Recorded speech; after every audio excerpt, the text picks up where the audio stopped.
Assalamualaikum warahmatullahi wabarakatuh. Kenalkan kami dari kelompok 1 kecerdasan buatan kelas E ingin menceritakan tentang hasil tugas akhir kami di mata kuliah kecerdasan buatan. Sebelumnya, perkenalkan saya Faris Adi Kusumo, kemudian ada teman saya Fajar Arif, ada Marcelina Resra, kemudian ada Muhammad Najib Al-Rashid, kemudian ada Mai Fabian Jordi. Jadi, yang kita semua tahu saat ini masalah sampah makin hari makin rumit. Salah satunya kuncinya ada di pemilahan. Nah, untuk misahin sampah saja itu ribet dan butuh waktu. Seringkali bingung juga masuknya kemana.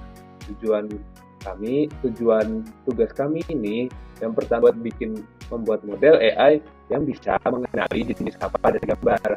Ada 5, ada kardus, kaca, logam, kertas, dan plastik. Kemudian dari sampah tersebut diklasifikasikan ke pengguna untuk gimana cara daur ulangnya atau gimana cara pemanfaatannya ke depan. Nah, dari situ tugas kami ini mencakup dari ngumpulin data, kemudian melatih otak AI, kemudian sampai bisa menjadi berinteraksi dengan pengguna. Detail dan datanya dapat dilanjutkan oleh teman saya. Ya, terima kasih Mas Faris. Selanjutnya saya akan menjelaskan tentang data yang menjadi fondasi untuk model kami. Untuk data set yang kami gunakan itu sudah kami bagi menjadi 3 folder utama. Yang pertama itu folder training yang berisi data yang digunakan untuk model kami berlatih. Ini berisi ribuan gambar dari masing-masing jenis sampah yang ingin kami klasifikasikan. Lalu selanjutnya ada data validation yang digunakan untuk proses validasi saat proses training dan untuk mencegah overfitting. Lalu yang terakhir adalah data test yang berisi gambar atau data yang sama sekali baru yang belum pernah dilihat oleh model kami untuk proses pengujian akhir dan untuk mengecek akurasi model kami secara objektif. Kita kembali ke programnya. Sebelum kami memasukkan data ke dalam model kami melakukan 2 tahapan penting menggunakan image data generator dari TensorFlow Crush. Yang pertama adalah normalisasi. Normalisasi di sini adalah proses untuk merubah rentang pixel gambar yang awalnya 0 hingga 255 menjadi hanya 0 hingga 1 dengan cara membagi pixel gambar awal dengan 255. Ini adalah proses standar yang digunakan untuk menstabilkan proses training. Lalu selanjutnya untuk membuat model kami menjadi lebih andal dalam mengenali objek secara objektif, kami menggunakan tahapan augmentasi. Augmentasi yang kami gunakan ini ada beberapa teknik. Yang pertama ada rotation range. Ini berfungsi untuk merotate gambar atau memutar gambar di berbagai arah. Yang kedua ada width dan height shift range. Ini berfungsi untuk menggeser gambar secara vertikal dan horizontal. Lalu selanjutnya ada shear dan zoom range. Ini berfungsi untuk mendistorsi dan memperbesar atau memperkecil gambar. Lalu yang terakhir ada horizontal flip, ini berfungsi untuk memirror atau merotate gambar secara horizontal. Tujuan dari augmentasi ini adalah supaya model kami tidak hanya menghafal gambar atau data yang kami berikan, tapi dia benar-benar belajar untuk mengenali fitur-fitur sampah secara detail atau objektif. Lalu augmentasi di sini hanya kami gunakan di data training, sedangkan pada data validasi dan data test hanya kami gunakan normalisasi. Ini bertujuan untuk hasil evaluasi yang lebih konsisten antara data validasi dan data test. Lalu selanjutnya untuk arsitektur model kami akan dijelaskan oleh presenter selanjutnya yaitu Mas Fajar. Terima kasih pada Restra. Sekarang kita masuk ke bagian paling penting dari model ini, yaitu arsitektur model CNN. Kenapa kami menggunakan CNN? Karena CNN ini sangat baik dalam melihat dan juga mengenali pola pada gambar. Selanjutnya, model kami punya beberapa lapisan penting. Yang pertama adalah lapisan konvolusi. Lapisan konvolusi ini ibaratnya seperti mata pada model. Lapisan ini tugasnya untuk mencari fitur-fitur penting dari gambar sampah, misalnya seperti bentuk, sudut, dan juga tekstur. Selanjutnya adalah lapisan max pooling. Lapisan ini tugasnya merangkum informasi yang paling penting dan buang yang tidak perlu, agar modelnya lebih fokus dan kerjanya dapat lebih efisien. Selanjutnya kami menggunakan lapisan flatten. Setelah dapat semua fitur yang penting, lapisan ini meratakan datanya menjadi satu baris panjang sehingga siap untuk dianalisis. Selanjutnya adalah lapisan dropout. Lapisan ini penting untuk mencegah model menjadi terlalu pintar atau yang biasa disebut dengan overfitting. Jadi sebagian koneksi neuron itu kita matikan sementara saat latihan agar modelnya tidak terlalu bergantung pada satu atau dua fitur saja. Yang terakhir ada dense dan juga softmax. Lapisan dense ini yang tugasnya mengambil kefokusan dan outputnya pakai softmax yang memberikan skor probabilitas. Jadi contohnya model akan bilang ketika mendapatkan input maka hasilnya adalah barang ini 80% kardus atau mungkin barang ini 90% gelas. Setelah modelnya jadi, kita akan compile. Ibaratnya kita memberitahu modelnya bagaimana cara belajar. Di sini kami menggunakan optimizer Adam dan loss function. Categorical percentropy di sini kita menggunakannya karena kelas yang kami gunakan itu lebih dari satu. Kami juga menggunakan 2 asisten selama pelatihan, yaitu ada early stopping dan juga ada model checkpoint. Early stopping ini fungsinya agar menghemat waktu. Jadi kalau misalnya akurasinya itu nilainya tetap selama beberapa saat, maka dia akan berhenti sendiri. Lalu untuk model checkpoint di sini untuk menyimpan hasil terbaik sehingga kita tidak akan kehilangan hasil terbaik kita. Selanjutnya akan dilanjutkan oleh teman saya yang akan menjelaskan bagaimana proses model ini belajar. Terima kasih. Perkenalkan, nama saya Muhammad Arif Ar-Rasyid. Kali ini saya sebagai pembicara keempat atau presenter keempat akan menjelaskan tentang hasil dari trainingnya, yaitu ada grafik, akurasi, dan juga loss. Lalu akan melakukan prediksi satu gambar yang berada di sebelah sini. Nah, kali ini saya akan memulai dari training and validation loss. Dari grafik training and validation loss ini dapat disimpulkan bahwa model ini telah melakukan training atau pembelajaran secara yang cukup baik. Mengapa demikian? Karena dapat kita lihat di sebelah sini, terutama pada grafik training loss, terjadi tren penurunan yang lumayan konstan dan lumayan stabil. Namun pada validation loss, walaupun turun lossnya, namun terjadi fluktuasi di sebelah sini, yaitu di antara epoch 4 hingga epoch 23 sepertinya. Nah, dari grafik ini model telah training dengan baik dan bisa kita lihat artinya si model ini telah dapat meminimalkan losses secara bertahap dari epoch 0 hingga epoch 30 dengan lumayan konstan walaupun terjadi fluktuasi pada validation loss. Nah, terjadinya fluktuasi pada validation loss di sebelah sini itu masih terbilang cukup wajar, namun harus diwaspadai. Mengapa? Karena bisa menunjukkan indikasi dari overfitting. Sebelumnya apa itu overfitting? Jadi overfitting di sini adalah keadaan di mana si model ini itu terlalu menyesuaikan diri dengan si data training, di mana dia sulit menggeneralisasi data baru ataupun data validation.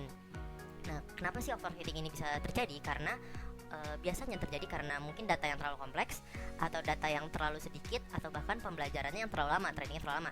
Nah, asumsi saya dari kasus model kelompok kami ini adalah pertama datanya mungkin yang kurang banyak dan berbeda-beda. Berbeda-beda di mana? Karena data di kelompok kami itu dari sampahnya yang ada cardboard, plastik, paper, metal, dan glass itu memiliki jumlah data yang berbeda-beda. Dari perbedaan itu juga masih jumlahnya terhitung dikit. Mungkin bisa ditingkatkan lagi biar mengurangi validation loss seperti itu. Nah, cara mengurangi validation loss fluktuasi yang overfittingnya seperti itu bisa jadi dengan adanya dropout atau juga early stopping seperti itu. Kali ini saya akan menjelaskan bagian grafik training dan validation akurasi. Nah, dapat dilihat di sebelah sini dari grafik training dan validation akurasi menunjukkan tren yang positif. Kenapa? Karena di sini juga menunjukkan grafik kenaikan yang lumayan konstan dan stabil di bagian training. Namun di bagian validation akurasi masih terjadi fluktuasi yang lumayan signifikan terlihat dari epoch sekitar 3 hingga epoch 23 juga. Nah, dari sini model disimpulkan melakukan training dengan cukup baik. Dapat dilihat juga validation di beberapa titik itu sempat lebih tinggi dibanding trainingnya. Hal itu menunjukkan apa? Hal ini menunjukkan bahwa model ini tidak hanya baik dalam pembelajarannya, namun juga dapat menggeneralisasi terhadap data validation. Nah, pada grafik di akhir sini menunjukkan sekitar 86% menunjukkan training dilakukan dengan cukup baik karena bisa menyentuh 86%. Nah, bisa ditingkatkan lagi itu yaitu dengan loss yang seperti tadi dibenarkan lagi, dan juga mungkin yang tadi sudah disebutkan misalkan overfitting itu bisa dibenarkan dan dilatih kembali biar akurasinya bisa lebih tinggi daripada 86% seperti itu. Baik, setelah kita menganalisis bagian grafik dari akurasi dan juga loss, kali ini kita akan membahas dari untuk pengujian run dari si model ini. Image path ini untuk memanggil foto yang akan kita gunakan di sini. Di sini saya menggunakan di file download image-nya nanti 1 hingga 5 yang sudah kita namakan. Ini image load image path itu untuk ini path-nya, dan ini target size-nya itu 150 x 150 pixel. Nah, image sensor itu IMG to array yang tadi di sini yang tadinya formatnya PIL atau Python Imaging Library, di sini menjadi array NumPy. Lalu image tensor NP expand dims ini untuk menambah adanya ke 0 itu dimensi ke 0, dimana menambah ekspansi untuk batch. Nah, di sini dibagi 255 sebagaimana kita tahu untuk dari range-nya dari 0 hingga 255 menjadi 0 hingga 1. Lalu prediction model, ini model yang akan predik. Terus argmax itu untuk mengambil probabilitas tertinggi. Nah, ini dikali 100 agar bentuknya menjadi persen. Lalu di sini print, ini adalah predicted class-nya. Nah, kita contoh misalkan image 1 dulu. Image 1 itu di sini. Di sini adalah cardboard. Kita masukkan 1, kita save. Lalu kita run.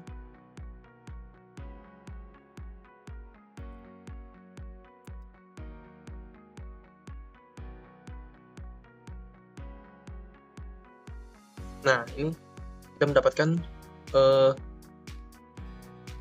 nah, ini kan 99,16% atau 16% cardboard. Nah, akan keluar API yang telah kita code, nanti akan dijelaskan oleh presenter berikutnya. Nah, ini bagaimana kita akan memilih dari 3 pertanyaan ini yang telah saya beri opsi. Kan 1, cara mendaur ulang. Nah, ini sudah ada jawaban dari Mistral AI, yaitu daur ulang sampah kardus atau cardboard, 1 pemisahan, pemadatan, transportasi, pemilahan, dan lain-lainnya nih. Sudah dipaparkan dengan banyak, dengan 10. Nah, untuk kita mengetes yang lainnya, kita bisa mengganti dari si image ini, misalkan image 3 deh. Kita cek di sini image 3. Image 3 tuh plastik, save, lalu kita run kembali. Nah, di sini kita mendapat 96,48%. Jawabannya plastik benar. Ini sekarang image 2 adalah ini glass. Coba kita cek. Image 2.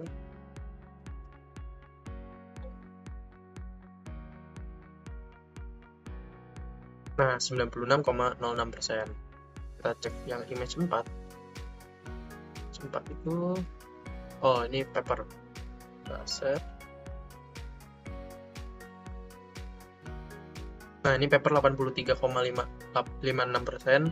Mungkin karena persentasenya nggak sebesar yang tadi, karena data yang di inputan atau di training itu kurang dari yang berbeda dari yang lain, yang ini lebih sedikit. Lalu gambar terakhir itu gambar metal. Kita save dulu, baru kita. Baik, ini 99,99% ini di image klasifikasi sebagai metal. Mungkin sekian dari saya. Kurang lebihnya mohon maaf. Assalamualaikum warahmatullahi wabarakatuh. Terima kasih. Oke, jadi saya akan menjelaskan tentang AI API yang kita dapat. Jadi, AI API ini buat apa sih? Nah, sebelumnya teman saya sudah menjelaskan tentang model dari CNN kita, dan kita akan dapat tebakan dari jenis sampahnya ini kan. Nah, pasti ada pertanyaan, buat apa sih, diapain sih model jenis tebakan sampahnya ini nanti? Nah, dengan AI API yang kita dapat, kita mengintegrasikan AI itu ke dalam model kita untuk mendapatkan rekomendasi penanganan sampahnya itu sendiri. Nah, setelah mendapat tebakan seperti ini, kita akan mendapat pop-up seperti ini. Nah, ini beberapa pilihan untuk pertanyaan yang untuk kita berikan ke AI-nya itu sendiri. Contohnya, kita akan menggunakan pertanyaan 1, yaitu cara mendaur ulangnya. Kita klik 1, lalu OK. Nah, itu nanti akan mengirim prompt-nya ke Mistral AI melalui API-nya itu sendiri. Nah, kita tunggu hasilnya. Nah, setelah itu kita akan dapat pop-up seperti ini. Nah, pop-up ini itu adalah jawaban dari Mistral AI sendiri. Nah, jadi model kita ini, kesimpulannya adalah kita sudah dapat membuat CNN dengan cukup akurat untuk menebak 5 jenis sampah, dan juga mengintegrasikan AI itu sendiri untuk membuat Mistral AI ini dapat memberi kita rekomendasi untuk penanganannya. Oke, sekian. Terima kasih. atas perhatiannya. Mohon maaf bila ada salah kata. Wassalamualaikum warahmatullahi wabarakatuh.